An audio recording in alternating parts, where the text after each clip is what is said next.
I just bought one of the smallest computers I've ever owned, and somehow this tiny thing is powerful enough to run an entire operating system like Linux. Just look at this thing. It's beautiful, is it not? It's like the power of the sun in the palm of my hand.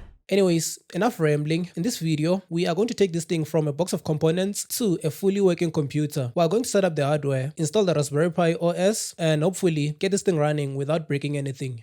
I got this thing from the Pi shop, which is the official distributor of the Raspberry Pi in my country. I paid 1,700 rands for this, which is about $110. The delivery took less than 4 days, so they are very quick. Inside the box, we get the following: an SD card, a Raspberry Pi module, this is the brains, a cooler, a mini USB to HDMI adapter, and finally, a case. This is a complete kit which gives you everything you need to get started, so you don't need to search for individual components. The first thing we're going to do before assemble the hardware is download the Raspberry Pi OS and put it into this SD card here. To do this, we are going to need an adapter or a laptop that has an SD card slot. So I'll be switching to my business class Dell laptop like this.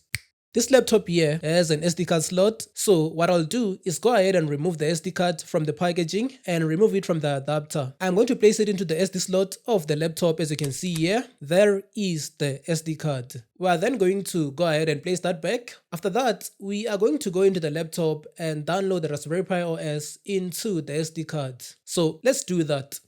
The first thing we're going to do is go to Google and search for Raspberry Pi Imager and click on the first result. Then scroll down and click on download for Windows to get the imager. The download is super small, so it will only take a few seconds. Once it is downloaded, simply double click on the installer and click next a couple of times to install the Raspberry Pi imager. After the app is installed, simply open it. In the app, the first thing we need to do is pick a device. I am on the Raspberry Pi 5, so I'll pick that and click on next. For the OS, it is very much possible to install Ubuntu on a Raspberry Pi, but we'll save that for a future video. For now, I'll just pick the 64-bit version of Pi OS and hit next. The imager is going to automatically detect and select our SD card, so we'll just make sure that this is correct and click on next to continue. Next, we'll need to provide a host name, then our capital city, then create an account by providing a name and a password. I already know that your password is going to be 123123. I'm going to skip the network configuration for now and then enable SSH because I'll need this for future work, specifically my research. From there, the imager will warn us that it's going to erase our SSD, so just confirm everything to begin the installation process. This process here is going to take a while, something like 15 minutes, so let's use this time to assemble the hardware. The hardware is very simple to assemble.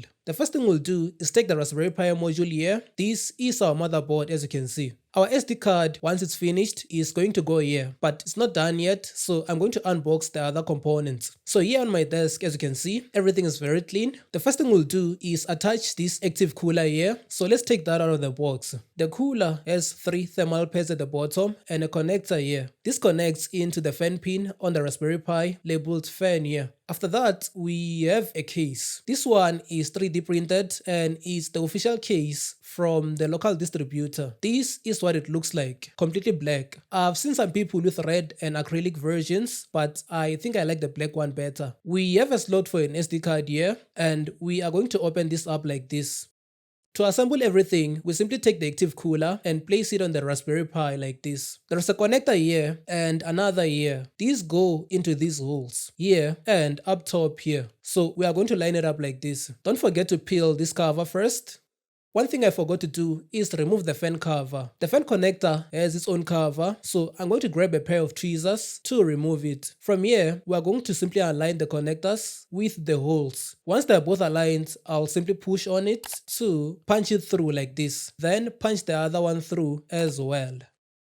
This is how the cooler lines up, and I'm just going to take the fan connector and insert it into the Pi. This is how it's going to look, and it looks like the OS download is almost finished, but let's put this thing into the case first. We are basically just going to put the Raspberry Pi into the case and make sure that every port is aligned before placing the bottom cover. The alignment is a little bit finicky, so take your time and be patient. Don't apply too much pressure if you experience any resistance, or you might break something. But after a few seconds of adjusting, here is what it looks like. The cover is shut and every port is aligned correctly. I definitely feel like like they should have given us screws so that we can have better rigidity. But somehow we are trusting friction and prayer to hold this thing together. However, this is how our Raspberry Pi looks, and overall it's not bad at all. I like it. And right on cue, the download of our OS into our SD card is done. So now we're going to remove the SD card from the laptop and bring it into the Raspberry Pi through this port here. So I'm simply going to remove the SD card from the laptop and place it into our Raspberry Pi in this slot here. Now everything is complete. Our desktop is almost ready. What I'm going to do now is take the HDMI cable as well as the adapter and connect them to our Raspberry Pi. Our adapter is USB Type-C, so you simply unwrap it and connect it to the Raspberry Pi. And bada boom bada bang, we are done. We can now throw the Windows laptop away. After throwing the Windows laptop away, I'm going to plug in my USB and mouse via the USB ports, then plug in the power adapter. From there, we're going to take the HDMI cable, place it into the monitor, and plug in our mini HDMI cable in the side of the Pi. And boom, our desktop is done. This is going to be the replacement for our laptop going forward. And just look at the size difference between the two. It's massive, right? Once our DC adapter is connected, we are going to see a green light on our Raspberry Pi here. So everything is alright. Our Pi is on and it is working. I can even hear the fan spinning inside. But for some reason, we have a black screen here. The monitor should be displaying something. Could it be that we made a mistake somewhere? Playing with you. We don't make mistakes here. We simply need to switch the monitor to HDMI 2 and boom, our Raspberry Pi is working, as you can see here. This completes the setup of our Raspberry Pi. Everything on our desktop is functional. The only problem I have now is that my monitor doesn't have speakers and the Raspberry Pi definitely doesn't have speakers either. So I can't play anything to test the audio. But going forward, we are going to do a lot of projects in the future on this thing. So please like the video, subscribe, and I will see you in the next video.